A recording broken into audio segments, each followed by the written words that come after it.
রিয়ার হৃৎপিণ্ড সবসময় দ্রুত ছুটত, কাচের জানালায় ডানা ঝাপটানো খাঁচায় আটকা পড়া পাখির মতো। আমি কথা বলতে চাই, সে ভাবত, কিন্তু ভয়টা খুব বড়। এই সংগ্রাম তাকে ছোট করে রাখত এবং তার স্বপ্ন তালাবদ্ধ ছিল। তার বন্ধু অন্না তার কষ্ট দেখতে পেল। অন্না ছিল শান্ত এবং শক্তিশালী, যেন একটি পুরনো, মজবুত গাছ। ভয় কেবল একটি উচ্চ শব্দকারী চিন্তা, অন্না ব্যাখ্যা করল।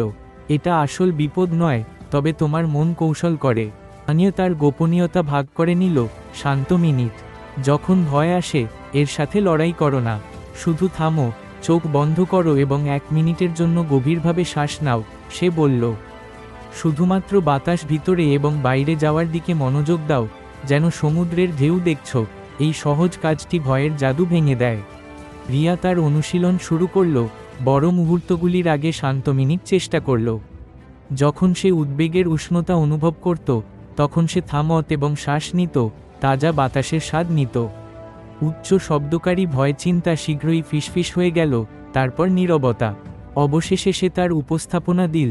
তার কণ্ঠস্বর স্পষ্ট এবং শক্তিশালী ছিল।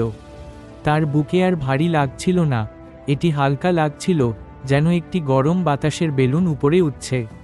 সে শিখল যে সাহস ভয়ের অনুপস্থিতি নয়, বরং ভয়ের ঠিক মাঝখানে শ্বাস নেওয়া।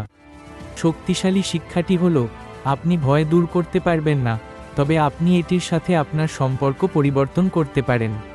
আপনার শ্বাসই আপনার নোঙর। আজই আপনার মনের শক্তি পুনরুদ্ধার করতে শান্ত মিনিট ব্যবহার করুন। বেঙ্গলি রেপো সাবস্ক্রাইব করুন এবং আপনি এই অনুশীলন শুরু করছেন তা জানাতে মাই অ্যাঙ্কার লিখে মন্তব্য করুন।